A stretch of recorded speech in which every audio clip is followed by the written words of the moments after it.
Welcome to the Jungle Brothers podcast. I'm your host, Joey, and today I'm joined here in the gym by Allan Price. Charles is a strength coach working out of London in the UK, where he is a strength coach to some of the UK's top grapplers, including Owen Flanagan, Hodger Gracie, and Fionn Davies. Now, we hung out this morning, did a little bit of training, we had breakfast, and we jumped into the chat. Charles and I have actually known each other for a long time. It goes way back to when we were both young, up-and-coming PTs. We did our CrossFit Level 1 certificates together. Today's chat was all about how to integrate an intelligent strength and mobility program while also training for jiu-jitsu. And whether you train jiu-jitsu or some other sport that you love, this is a very relevant conversation because understanding the relationship between the two things is how you're going to be successful or how you're going to screw things up. So I hope you get a bit out of this chat. Just a note, we jump in mid-conversation here where Charles and I are having a chat about running a podcast. Enjoy.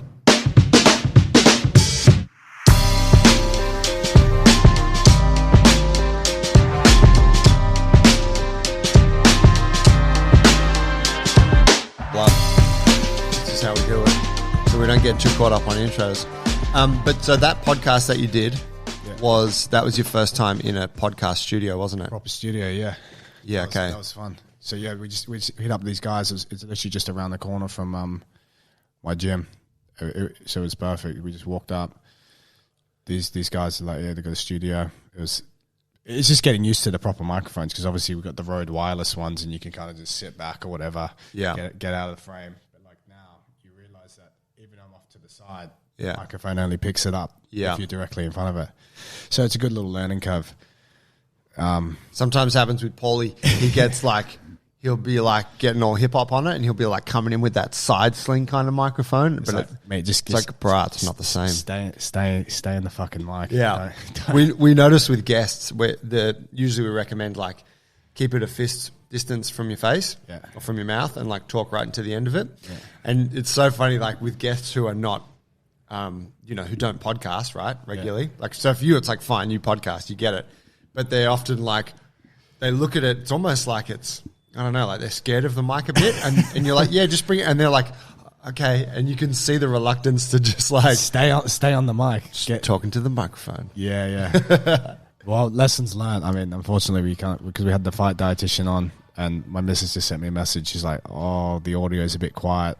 She's pretty good at the edit, so I think she can salvage it. But the last one we did with Fionn was, I wouldn't say it's a disaster, but the audio is not good. All of our YouTube comments were great podcast, would be better if I could hear it properly. That's a shame. So we're but learning lessons. So we move on. We get better. Fuck. We've done a couple episodes in the past, I think, that were just throwaway. Yeah. It was we got to do that one again. You guys have done a fair few episodes now. What are you on, 300, 250? For which, Jungle Brothers?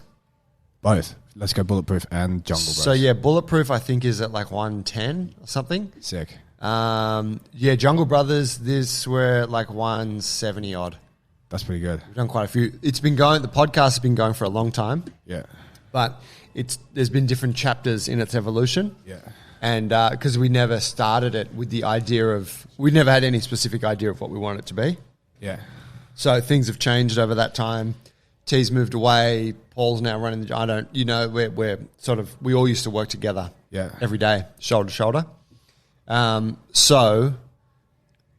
If we had have been consistent with, say, every week, we'd probably have 500 episodes. Yeah. But, whatever, it's no biggie. It's great. Yeah. You just get it and also you don't want to force the content. You just do a pod with let's just. Yeah, well, it's an interesting point you make.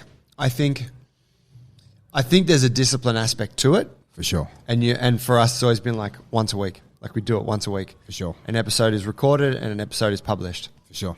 And you don't necessarily always feel super excited for each of those episodes. And when it's a guest, it's always easy. Let's just have a chat. Yeah. But when it's hey man, we should do one on, something about the gym or something about strength training. Yeah. Sometimes you're fuck, all right, let's get it going. I guess if you have that appointment factor where it's so for me and Owen, it's we train on Sunday together. We do so it's we train strength, then we do jits, and then we do the pod. It's just try and make it that discipline factor as much as possible. Like we have the podcast, we put up a question box on Instagram. If we get some questions, great. We usually get a bunch of questions and we can just keep those each week. But it's that appointment factor is kind of like, we're just going to sit down, we're going to do a pod and prepare somewhat for it. Yeah. Like you said, when you have a guest, it's a bit different because you want to make the most of the podcast, do a bit of research on the guest. It kind of forces you to do some research and listen to different podcasts, especially if your guest has been on other podcasts. Yeah. So it's like, do your research and you're going to learn some stuff listening to those other podcasts anyway. Yeah. I guess because they were the first 2 guests we had. So I actually went and listened to like the dietitians' poddies, like 8 of them. And I was like, wow, I'm actually learning a shit ton from these podcasts as well. Was that in person or was that a Zoom one? That was like, we actually did that on Tuesday at midnight. We did it at midnight in the studio because he was in Perth, which was right. sick. So we stayed up for that. That was a big day. Was that fun podcasting at that time?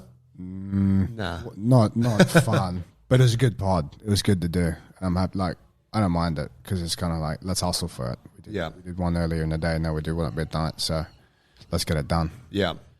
It was good. I recommend you try and get him on to the BJJ Fanatics, not Fanatics, BJJ Bulletproof. Yeah, right. He'd be a good guest for you. Yeah. Nice guy, yeah. I didn't know much of him, but I saw he did an interview with Craig Jones recently. Yep. Yeah, that's him, right? Yeah. Yep, cool. Yeah. Smart fella. Yeah, seems to have a very rational kind of, not super extreme with any of his views, just like balanced. Well, he's just like usually indicates pretty smart. Yeah, he's a smart guy. I mean, he's just putting out, like we had this conversation before the science, but he's just putting out like good information for people to follow. Like, what's the best way to eat? Obviously, you don't have to be dogmatic with things, but just have a good understanding of nutrition. I think his mission is nice as well. He's just trying to like improve people's nutrition from the grassroots, from the like, how do you really change an industry? Like, it starts at the gym. Like, obviously, the top end athletes is the cherry on top, but that will help the trickle down effect. Yeah. How do we get good strength? Like, as an example, some of the judo gyms and the old school judo methods of doing shit. Like, it was interesting talking to Fionn and Owen. Like, when they used to do judo, a weight cut would be like, don't eat for the week, don't drink any water during the session, eat foods that are light, and you're going to lose weight, but don't eat for the week. So wow. It's like, it's obviously a stupid way of doing things. Old school. Yeah, but it's like, there's actually some pretty easy ways and scientific ways to cutting weight, and obviously, and how much weight should, especially for BJJ athletes, I feel like a lot of people just feel like they need to lose weight to do a competition. But it's like, look, if you need to lose more than 3% of your body weight for a jiu-jitsu tournament, especially for a same-day weigh-in, don't do it. You shouldn't be doing that. Yeah. Like, you don't need to do that. Also, it's going to be very hard to do over a period of time, and your training's going to be compromised if you're trying to, especially if you start cutting out carbohydrates. You're not going to get energy. You're going to feel tired. Your training's going to go to shit, and ultimately, you're not going to get better at jits. Whereas, like, if you do a steady cut, and then maybe the last week you cut out some fiber but still keep the carbs, you can still lose 3% of your body weight just from cutting out fiber. Yeah, right. Without having to reduce your go into any hydration methods. Which obviously, if you go into a same-day weigh-in, dehydrated and underfueled, you're going to perform shit. Which defeats the whole purpose of doing competition, because you want to perform at a reasonable state and feel good to see if you're getting better. It's true. It's such a it's such a false economy. Like, it's a bit of a cultural thing, though, isn't it? I remember my coach back when I used to compete at like white, blue belt. He'd always be like, he wouldn't encourage us to cut weight, but he'd be like, man, you should cut a little bit, like get into the division below because you'll be big. Yeah. He would always cut weight, and it just was like the done thing. Whereas it's like, well, why don't? And then after some time, I'm like, this is stupid. I'm just going to go to the competition at whatever weight I'm at. Yeah. And then it's mad because you just don't have any of this stress, and everyone's just your size, and it's fine. And you feel way better. Yeah, you feel good. And that's the thing. To change the culture of something, you need to start. It starts at the gym. Having good coaches who are like telling their students, hey, like for a jiu-jitsu comp, especially if you're a white or a blue belt, to be honest, the competition doesn't fucking matter. It's you're white. You're going to be shit anyway. Let's be real. Like, you're a white belt. You're just learning everything. At a blue belt, you're just learning everything. Go out, just compete. Go out and have a bit of fun, because that's the idea. You don't need to look like, the goal's not to make the weight. The goal is to go out and compete. It's funny you say that. I was talking with I was at training yesterday over at Gracie Balmain, where I've been training a bit. It's close to home, and I got some mates there. I was training yesterday, chatting with some of the guys afterwards. One of the blue belts posted a video of him competing recently, and it was a really nice exchange. he was points down. There was a couple minutes left, and he just fucking turned it on. Right. And he shot the double, and he got it. But the guy that he was like, he got the guy, he locked the hands, he put him down, but the other guy just refused to give up the takedown. So the other guy was like posting on one hand. It was this mad exchange. He didn't end up winning, right? Yeah. And he posted this thing, and I was like, bro, that was sick that you posted that. Like, I really enjoyed that exchange. And what I noticed about it was like the level of competitiveness of the two guys. Yeah. I'm like, you didn't see that in jiu-jitsu when I was a blue belt or back when I'd started. No one cared that much. It didn't matter. Yeah. But these days, it fucking matters so much. Like, you see people fighting like it's the world's. You know what I mean? And it's like a local white, blue competition at a tennis club, you know, like in a sports hall. In a sports center. You know, in fucking outback New South Wales. Yeah. Going for it, you know. And like, obviously there's the extreme end of that where it's like people are not tapping to things and then they're fucking getting snapped and whatever. That's a bit too much. That's a different story, yeah. But yeah, I did say to him, I'm like, bro, it's so interesting, like that, like the actual nature of being competitive, that I don't feel like that was as much of a thing back then. Really? No, it wasn't. Do you think so? I remember going to some, I love that we're going back to this, like 2010, 2000, let's say between 210, 215, early days when I was doing like amateur MMA. There was always like, I think people have always been highly competitive to a degree. So it's like, it's, but I think now more and more as jiu-jitsu is picking up, like people are definitely getting more into it and taking it a little bit, trying to like take it more seriously to a degree. I don't think it's, I don't think there was any like absence of people being competitive generally. Having a crack for it. Like say back then I remember competing against someone who did MMA. Yeah. And they were always a fucking handful. Yeah, because they're way more competitive than way more competitive, and they're in a fucking crazy sport. That's right, and they're like fucking they're athletes. Yeah. Whereas most jiu-jitsu folk were like, you know, if you kind of pass their guard, they can you've passed my guard. Now we're inside control. Yeah. You know, that kind of thing. Whereas these days it's like people refuse to give up positions. It's almost like back then there was, and this could just be my little myopic view of the part of the world of it I was in. Maybe you just suck. But it was all of, but I did good. That's probably my case, is that because you had more of a relentless work ethic than some of the other fellas. Yeah, but I'm not a competitive guy in that sense. I was never, but I did quite well in competition up until like at blue and purple belt. Oh, okay. And it was just because I had like, maybe I was athletic and I had some good jits. Yeah. But as soon as I came up against guys who were, maybe their jits wasn't as good as mine, but they were fucking competitive. They were there to win. They didn't accept. They would beat me. Yeah, and I'm like, fuck. So I just feel like that was a bit more of an exception then. Yeah. Now it's more of the norm. Nice. Where it's like, hey, if you're coming to competition, like, let's fucking do this thing. Like, you're here to win. Do you think it's because there's more competitions as well now?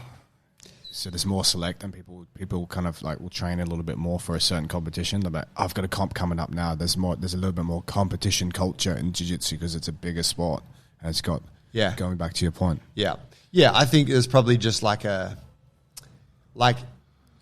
we get further down the path of this sport becoming a more like recognized and widely participated in thing, all of the standards just go up. Yeah, the standards of each belt, the standard of the competitors, the standard of the competition, right? Like having been at ADCC, like everything just gets better. Yeah, we see it now in ADCC as well. And I mean, there's purple belts and brown belts competing at the highest level. So it's like, what is it? I think there's some good questions the other day on my Instagram. Like, what does each belt like? What's significant to each belt now? What does each belt mean? And I guess it's a hard question to answer because it's like, especially in no-gi, which is coming a lot more popular now. What does each belt mean? What's it like? You could be a stud white belt, and like, because some people just pick things up easier as well, depending on like how they think, what their athletic ability is, their understanding of their own body. Like, we've all seen it before. Some people come to the gym, and like if they were like a dancer or a gymnast, they're going to pick things up much quicker than someone who doesn't have that background of sport. And we've all seen the freak that goes into the gym and they just pick things up so quickly and they progress a lot faster than everyone because they retain information. They can just think a lot better under pressure. Yeah. Kind of what we were talking about earlier as well, the discipline of like pacing and timing. Like we're talking about Gordon Ryan and camping at the J point. And it's like having an understanding of pacing yourself during the match, which is also what Roger talks about. Like when I train, for example, when I'm sparring with Roger, obviously he's going to destroy me, but like I'm trying as hard as I can, and I'm just kind of like gassing myself. But it's like you need to pace yourself to a degree as well. I'd say that's a big thing for white belts, and people talk about improving your conditioning for jiu-jitsu. It's like, of course you want to be aerobically fit and have good strength and conditioning, but also you need to have an understanding of how to pace yourself and how to tire the other person out effectively. Yeah. Which is a key detail, because if you can tire them out through punishment and like, let's say, camping at certain points in half guard, not being so eager to always get the pass, be happy to get like, try and get chest to chest pressure there or make them gas their frames out. Getting a pass after they're already tired is much easier, and getting a submission once they're tired is much easier than trying to do it straight away. Absolutely. Absolutely. Has anyone ever called Roger Hodger, or is it always Roger? I think some people. I think his name's actually Hodger. I think that's a Brazilian way of saying things. Hodger. Yeah, they have the soft R, like it's the H sound. But do people call, or is it Roger to everyone there? I think some people call him Hodger. Yeah. Okay. Yeah. I call him Roger. I remember when I remember first hearing those names as a young jiu-jitsu guy. Like, what? Hodger? What the fuck? What the fuck kind of name is that? Hodger. Yeah, I think some people. So you hear the Brazilians call him Hodger. Call him Rog. Yeah. Roger, yeah. He's a nice guy. I saw him at the bar at the Mandalay Bay on the Saturday evening. Yeah. He was there. I had a chat with Dean Lister and Shanji Hibero. Oh, nice. And I was like, saw them, and then I was like, oh wow, there's Solo. Oh shit, there's Hodger. Like, it was like a whole All Stars kind of catch up. Yeah, yeah. It was pretty sick. Nice. Backstory for folks who don't know, our connection. Oh, yeah. We hung out recently. This is Charles, everyone. Welcome, Charles. Thanks. But we hung out at the ADCC, which was the grappling event we were in Vegas. I was in Vegas for. Yeah. And so you were there. I was there. You were there with your athlete, Owen Flanagan. Yep. And standout competitor. Yep. Fucking cool guy too. Nice to connect with him. Yeah. But so you're his strength coach. Yep. You and I go back to pre-jiu-jitsu days almost. We didn't meet through jiu-jitsu. No, we met at the CrossFit. But did I know you before we did our CrossFit level 1 together? I feel like I did. I think maybe jiu-jitsu was the original connection, because I used to train at Eagle MMA. Okay. But how do we meet? Because we knew each other Maybe from just seen each other around. Luke Barra? No, you recommended me to Luke Barra. Did I? Yeah. How did I meet you? I can't even remember, because we both did our CrossFit level 1 back in like whenever it was, 2011, 2012. And it's funny, you giving me the lift back and I was sitting in the back of your truck. But what was I can't even remember what the Get original. in the back, you dog. Get in the fucking back. Front was full, just to clarify.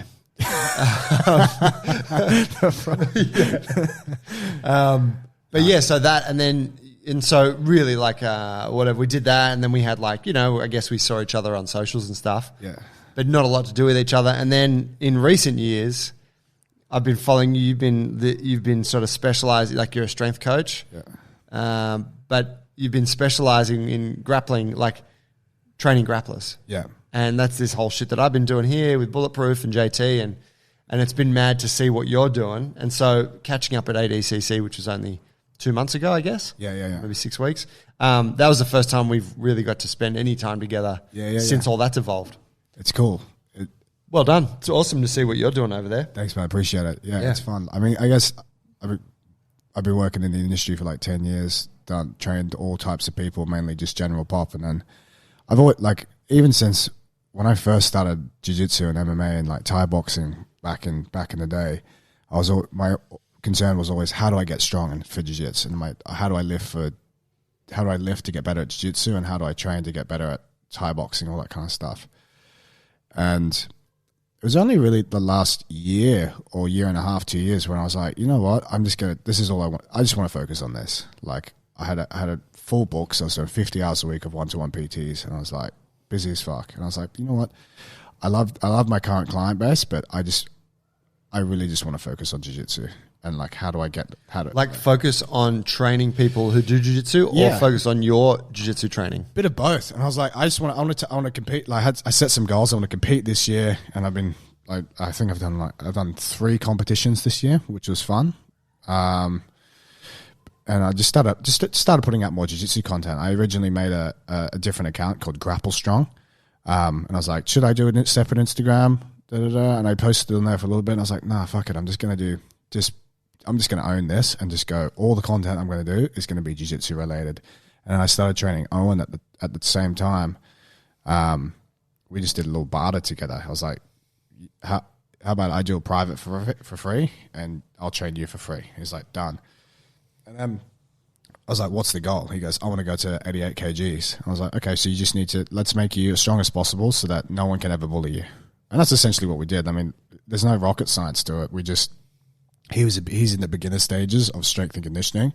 So it's like, what you need to realize is like, basically whatever you did with him, as long as you followed the principles of progressive overload and he could adhere to the program and he ate well, he's going to get a good result. Yeah. Which is what happened. People are always so surprised. Like he started at like 82 kgs, and a week before ADCC, he left. He was like 91 kgs. So wow. like he's put on a shit ton of muscle, but like there's no magic or anything here. There's no, obviously we didn't use any steroids. He gets accused of juicing. I see on your socials, doesn't he? Yeah, all the time. But he's fucking jacked. He's a genetic freak. He changed his nutrition. So it's like, okay, you're training this much, and you're moving this much, you're doing this many privates, you need to be eating this many calories. And it was like 4,500 to 5,000 calories a day. Whoa. It's like, that's not easy to do day in, day out. People are like, oh yeah, I could easily do that. It's like, well, could you do that 7 days a week? You fucking couldn't. That's so much food. I don't think you couldn't, because it gets to, and we've spoken about this on our podcast, it's like, it's the Ronnie Coleman effect. Like the bodybuilders during like bulking season, it's like, you need to fucking eat these calories and you need to eat protein. And to be honest, when it comes to a bulking season or putting on muscle, it doesn't have to be, of course you need to cover like the nutrients of like the bare minimum of nutrients, and like make sure you're in plenty of fruit and veg, but like then you just need calorie density to get the rest of the calories in. So whether that's ice cream, burgers, peanut butter, whatever, extra olive oil, extra butter in your meals, you need to meet those calories. And if you're not meeting those calories, you're not going to get to where you want to be. So I guess for him, it's like, well done to him, because he followed the program, which is a relatively simple program. I mean, like hinge, push pull, both vertical and horizontal, squat, single leg, core. That's it. That's all we did. Yeah. People are surprised. Oh, what are you doing with him? What's the secret? This is it. He's deadlifting, he's squatting, he's pushing, he's pulling, he's doing some single leg, doing some core work, making sure he's not getting injured. That's it. Just do that. Stick to it twice a week and you'll fucking get a good result. But make sure the program's like relatively balanced and follow the principles of progressive overload. I think a big thing as well for jiu-jitsu is managing fatigue and intensity. Yeah. Like intensity of the session. You come in, especially if you're a start, not even if you're a start athlete, but like just keep in mind how hard is your jiu-jitsu session. If you come in and you're fucking tired and you're trying to make big PBs in the gym, sometimes they'll come even if you're tired, as you know, but like just manage the intensity of the session. Is to like, you come in from a big jiu-jitsu session, fuck, I got deadlifts. Is going really heavy in your deadlifts going to be a good thing to do today? Maybe not. You're going to have to see how you feel. If like you're hitting like 80% of what you usually do, fine, so be it. And then maybe try and get some wins on the other exercises, because you may warm up into the session. And if you don't, great, just do the maintenance session. The goal of the strength training around the jiu-jitsu training should just be to supplement the jiu-jitsu training that you're doing, because you're going to get other benefits from doing the strength training. It's going to help your joints, ligaments, tendons, and your muscles to kind of not prevent injuries. You can't prevent injuries, but like to make you more resilient to injuries, especially if you do get one. The more muscle mass you have, the stronger your tendons and ligaments are, the quicker you're going to recover. I think people get lost in that. They try and fucking either do too many weight sessions or just under-recovered. Yeah, well, it's a tricky one with jits. I think going back to the eating thing, as well as the training thing, when you're doing that style of training, jiu-jitsu, you're generally so jacked up, you don't feel like eating a lot, I find, like around training time. Yeah. And further, you don't want to be showing up to training with a full stomach, because then you're sluggish. So actually finding time where you can squeeze in that much food is really challenging. But same thing, like with your supplementary training, like say you come into the gym and man, you come in after, like I don't lift on the same days that I train jits anymore. Yeah. But even when I'm training, like doing some strength work the day after, I'm sore. You're compromised. Well, you feel it, right? You're like, oh, I'm a bit jacked up in the neck, or elbow's a bit tweaked from yesterday's. You're definitely compromised. Yeah, and so it's not like it definitely has a somewhat negative effect on your strength training. Of course, once you warm up, you do your mobility work. Like once you do what you need to do, you feel good. Yeah. But it kind of jits in a way makes everything else harder, which I think is what pushes a lot of people towards just doing more jits. Yeah. Like where they're like, fuck all that other, fuck the gym, fuck, it's all too hard. It's the ultimate interference effect. I mean, like apart from marathon training, jiu-jitsu and MMA training, in terms of like getting super jacked in the gym, is like one of the most interfering things you can do. And you need to understand that. Like it's going to compromise your gains because doing a hard gi or no gi session it takes a lot out of your muscles. It's going to break down muscle tissue. It's fucking hard. It will definitely break down muscle tissue. What does doing weights do? Breaks down muscle tissue and taxes your nervous system. What does jiu-jitsu? The exact same thing. They both interfere with each other. So it's how do you get the best of both worlds? Because you need to do both. If you want to be like a good athlete, I think you definitely do need to do both. Because if you just do jits, you're going to pick up these random little injuries or random little imbalances, and it's not your chance of injury will definitely be higher. I actually encourage same day lifting, even though it's harder. I think pairing 2 high intensity days together is a good, because I find if I do a hard jiu-jitsu session and then the next day I do try and do a hard weight session, I'm way too compromised. I'm way too fucking sore. I'm not going to get the most out of it. Even though it's a lot harder to pair the 2 high intensity days together, like depending on timetable or how tired you are, I think you're not too sore going into the session. You may be neurologically fatigued. You haven't had a chance to feel that soreness yet. You haven't had a full chance for that muscle tissue breakdown to happen just yet. So you can still get into the session, recover well, make sure you're eating plenty of protein, good quality sleep, and having that calorie intake. Interesting point you talked about, like feeling of you don't want to have big meals and stuff.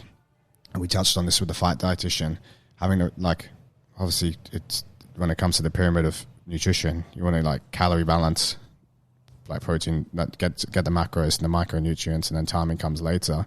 But I think timing is a pivotal point, but also the types of like foods that you're eating. So it's like, okay, so if we want to fuel yourself for a training session, especially before, like what types of food should you be eating? And people can get all this like the nuances of types of foods, but it's like you just need some simple carbohydrates. You need to go for the basic stuff. So it's like you're not going to have a big nutrient dense meal before you just start doing jiu-jitsu or strength training, because it's going to take too long to break down in your stomach. You need some fast carbohydrates, whether that's like a Lucozade or like an hour before, like some white rice or something super simple. For me, this is quite funny. Like I'll either have I love marshmallows or I love like sweets. I'll have some lollies in a protein shake. And that's a perfect pre-workout for me. Usually I just smash like a whole pack of marshmallows, which is like 80 to 100 grams of carbohydrates. Pretty low, like low-ish calories in comparison to some other kinds of foods. It's got that collagen for the joint health. That beef collagen. Yeah. The hooves. Yeah. But like you just need some simple carbohydrates with like maybe like not even a source of protein, but the source of protein after is key.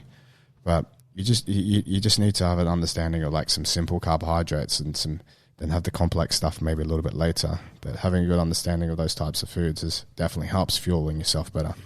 So when you say you like doing the two high intensity sessions on the one day, what's the ideal order of things there for you? Jits first or jits second? It really depends on your timetable. And I never try to be dogmatic and views, but I would always and I've tried a few things recently myself. All of my guys, not all actually, like say for Owen, we always do jits, we always do weights after he's done his hard sparring for the day. Same for Fionn.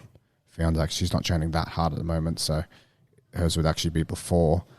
I would say optimal is probably after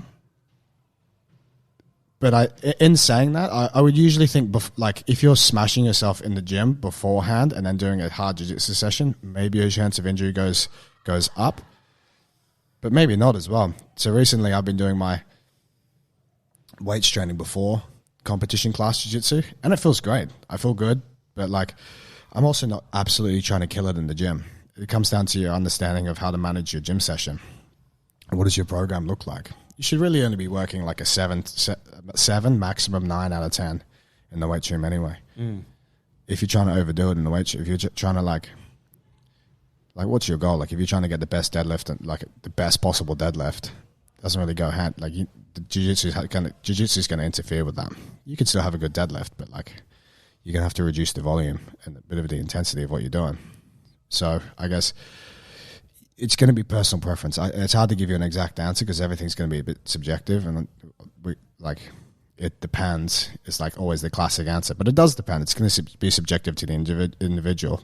What I would say is, don't do weights just before you do jiu-jitsu. At least have enough break, let's say 2 to 3 hours, to replenish your muscle glycogen and just relax for a little bit, and then go back into jiu-jitsu. Don't lift weights and then go directly into a jiu-jitsu session, because your chance of injury probably goes a little bit higher depending on the intensity of the jiu-jitsu session. Yeah, I would say. Yeah, I'd agree with that. I think you make a good point about it. Very much sort of being what your approach to each of those activities is like. Yeah, I know, like for people who are like the more advanced lifters who are like hardcore, kind of like hardcore in the gym, 5-3-1s or 5x5, like chasing like. I actually don't think that works too well for jiu-jitsu training. Look, I think it can. Yeah. But yeah, generally that sort of training, that high intensity, like in terms of load, it's kind of geared towards that's what you do. Like, you just go to the gym. It's not like... That's why those programs were made. They're aimed to get better at lifting. That's right. Not to help your jiu-jitsu's training. So I think if you're applying those kinds of, the mindset that often goes with that sort of training, it's going to be like, no matter where you put it, you're potentially going to be like, it's going to be fraught with danger, because you will be taxing your nervous system so hard and loading up certain parts of your body so much that to then go and get on the mats, whether it's you get on the mats right after or before or the next day, like it's a bad combo, isn't it? It's also age dependent as well, which is a big factor that people forget about. I think, like, I mean, you're 38, I've just turned 30. Like, as you get older, you're going to have definitely some different considerations. Like, you're lifting, like, what would have taxed you for significantly less in your 20s is going to tax you a lot more in your 35 plus years. You're definitely going to need to warm up for longer on the mats prior to jiu-jitsu if you're over 35. Fact. Absolute fact. And then, like, for your same lifting day, it's going to have to be a light intensity if you're a little bit old, because this is going to take you longer to recover. And it's like, if you were someone doing like a conjugate or a west side barbell method of like max effort dynamic days, max effort lower body, like max effort lifting days, is that the most appropriate thing to do for your jiu-jitsu with the high interference effect? Maybe not. Like, you need to have a look at how you recover and how you actually feel. That's why it's tricky. It is subjective, but I would say try to do things at a maximal effort in conjunction with jiu-jitsu. It's not particularly helpful for jiu-jitsu either. You don't need to be too maximally strong. You need to have good muscle endurance, good isometric strength, fairly decent mobility, strong core, strong grips. Yeah, it pretty much sums it up, doesn't it? You don't need to be the best. I'm sure if you've rolled with someone who's got a really fucking big deadlift, it doesn't always translate, or a really big squat, it doesn't always translate to being super strong on the mats. One of our buddies, I'm actually looking forward to getting him on the pod, a guy called Mark McQueen. He's got the highest drug-free powerlifting total in Scotland. Whoa. He's coming on in December. He's recently got his brown belt, but he's going to be competing as a purple belt and just smashing black belts all over the UK. Wow. He's like 120 kgs or 110, 120 kgs. So fucking strong. Freak athlete, just smashing the fuck out of people. So it's like being super awful. Yeah, like it's funny. People are like, "Oh, being strong doesn't help." Being strong as fuck helps you a lot for jiu-jitsu, definitely. And the more athletic you are, the easier things are going to be to hit because you're going to tire people out easier. If you're a lot stronger than someone, no shit, it's going to be easier. You're just a problem. Yeah, I think I agree with that, but I think that where the trap is in jits is almost trying to nail it down to like one set of attributes as being the thing. Like say if you take the Gordon, right, you're like, yeah, being strong and muscular is great. Like, and then layering good jiu-jitsu on top of that, awesome. But then you look at someone like Mikey Musumeci. Yeah. And you're like, well, this kid's just like a fucking squid. Person. Yeah, you know, like he's obviously very strong in jiu-jitsu specific positions. Yeah. But you wouldn't take him. I'm sure he wouldn't perform particularly well in the gym, right? And He'd be shit ass, yeah. Yeah. So I think what's really nice about jits is that it can work for you no matter what attributes you have. You can develop a game that will be complemented by the characteristics definitely you have. Definitely. Of course, which we're always looking for ways to kind of summarize it for people who perhaps are like, well, what should I do? You know, and we're like, well, look, generally speaking, it is going to help you to be strong and athletic and just get better at jits to start with. Like, just understand your game and think about where you want to work, what kind of game you want to play. Yeah, having a good guard, I think getting a good guard is fucking key. I would say. Yeah. I mean, yeah. Look, that's a big discussion, right? Like, this is a big can of worms. Yeah, but it's an interesting one. I think often though what gets overlooked in that, like, so say what we just mentioned, where it's like, well, anyone can be good at jits, right? Doesn't matter what characteristics you have. Yeah. But then the discussion is, well, what is going to help the majority of people to have a positive experience with their journey, and that is a very different thing to say what's necessarily going to make someone like Fionn or Owen good at what they do. Completely different. Because they're competitors, right? Also, what people need to understand with like Owen or Fionn or someone, they've been doing jits and judo for a long time. Fionn had been doing judo since she was like 6 or 8 years old. Wow. Same for Owen. They've been doing judo for a long time, so their kinesthetic awareness and their awareness of like grappling is a lot higher than someone who hadn't been doing that as a kid. Same for Hodge, he started when he was like 13 or 15 or whatever. His dad's also Mauricio Gomez, who's like trained with Holtz Gracie and all those kind of fellas. So you're not necessarily going to catch up with those guys. But I guess to your question, like what's the best thing for like, let's say the average punter or someone who just wants to enjoy the sport for the like longevity and compete and maybe win some local tournaments and that kind of stuff? I would just say being able to, your best tool is to be able to stay on the mats as long as possible. And how do you do that? Just have a well-balanced program that you can adhere to 2 to 3 times a week and train jiu-jitsu at least 3 times a week and try and not get injured. Which is the dream, right? Yeah. Imagine if you trained for 5 years, 3 days a week with as minimal time off as possible. And then outside of the jiu-jitsu, you watch some jiu-jitsu matches, you watch some instructionals, and then you try and hit those moves on some people in the class, and you're thinking about jiu-jitsu quite a bit, and you just keep showing up 3 times a week, keep showing up for months and months and months and years on end, you're going to get a lot better. Yeah, absolutely. So I think consistency and mat time, and also purposeful mat time, is key. I think there's a layer on top of that, which is if you're keeping a good balance to if your program is well balanced and you're adhering to it, and you're doing things, and you're managing your training intensities appropriately in your recovery, then there should be sort of relative balance to how your life is playing out. For sure. Energetically, you feel all right each day. You don't wake up super tired. You're not just constantly digging yourself into a hole of under recovery. For sure. It's a hard thing to achieve. It's a fucking hard thing, right? Most people aren't sleepy enough. They're burning out by the end of the week.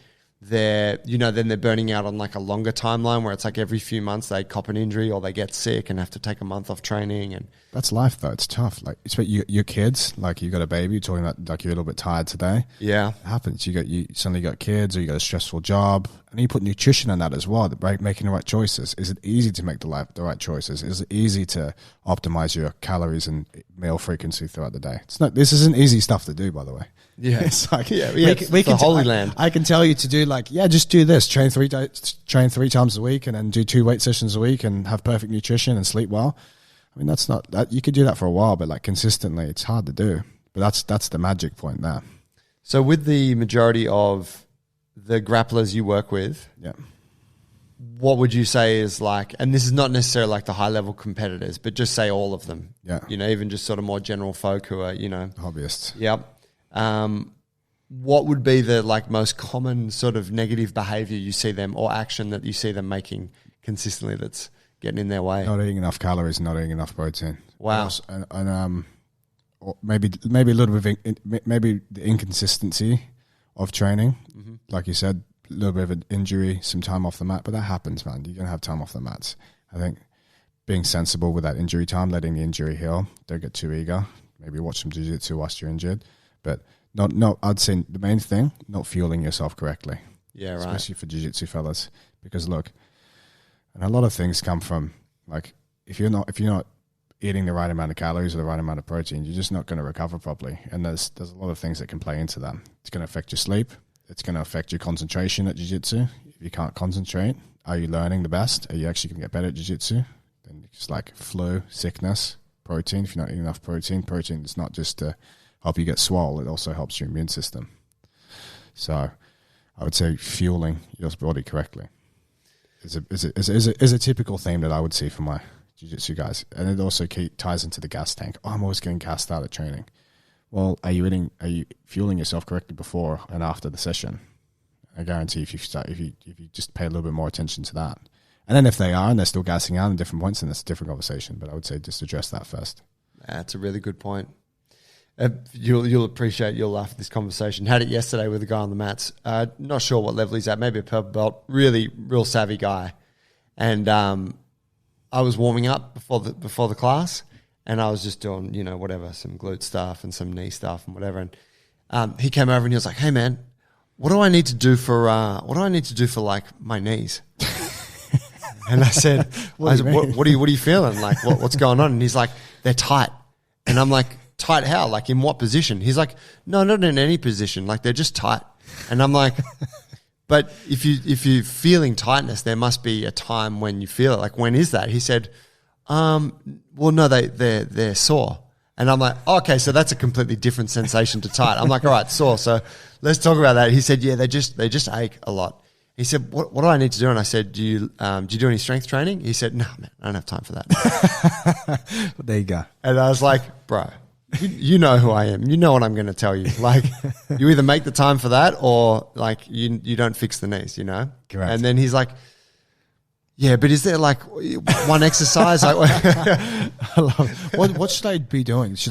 What's the exercise? What are the best exercises? That's right. There's no answer because the answer is it depends, and that's the favorite strength coach answer. Well, it depends. Well, it depends, but also do some fucking strength training. Yeah, like that's I can absolutely tell you the solution. Strength training. Yeah, like if you squat like 2 times a week, you're good. Like probably what you're experiencing will dissipate if you're just doing some leg strength twice a week, or even once a week. But it was just funny because he was like, "Oh no, like I'm not fucking with that. Like, what's the other thing that I can do?" So dismissive. Yeah, it was very funny. Why would I do that? So why do your knees hurt? Yeah, exactly. But yeah, I think there's a lot of lessons in that. Jitsu's a funny realm. We were talking about it earlier. It really takes a hold of people and then dominates their entire life. It's very addictive. That's why you get some. You hit it on every level. You get the big dopamine hit. You're like, you're looking at you. What is it? You're looking at. You get the oxytocin because you're looking at people in the eye, and then it's like the physical touch thing, right? And then you're a part of a community. So it's like those on all fronts. Those three things, and then you're exercising as well. So you get the chemical release from the exercise. So it's you get a belt. You get ranked within a hierarchy, which gives you like a feeling of status. Yeah, and belonging. It's Maslow's hierarchy of needs is all taken care of. Shelter. There's a fucking roof over you while you're doing it as well. I think that's why it's so addictive. I mean, the feeling of trying to progress in this like weird sport is highly addictive. Like you said, literally takes, and you see this as well, even with your gym jungle. Like people coming in, they want to learn how to handstand, or they really want to get to the splits, or they really want to do like a muscle up or something. It's like fuck, it's that feeling of trying to progress at one specific skill, and it takes over their lifestyle, which is actually really nice to see. Like of people living healthier lifestyles, like. It is. There's though one thing that Jits has that like strength, like gym training doesn't, is that everyone's there playing the game every day. Yes. So you can be tired, like you I don't feel like doing a fucking handstand session again. Like I'm sore from yesterday's one. Yeah. But you can feel all kinds of beat up from Jits. Be like, I know everyone's going to be at the academy tonight, and I don't want to miss out. Disappointment factor. Yeah, and also if you do miss out, they're going to learn a little thing that they might then pull ahead of you a little bit. So it's like there's such a FOMO element that makes you just want to be there all the time. Yeah. You do feel that actually. We're both feeling it right now as we say it. Fuck, I should be training right now. Mate, we're going to wrap it up there. Can you tell me where your gym is? I didn't even get to ask you about that, but we can talk about that another time. Tell the folks where your gym is. We got listeners in London, bro, no doubt. Oh, nice. That's a joke. I don't know. We might have a couple shout outs.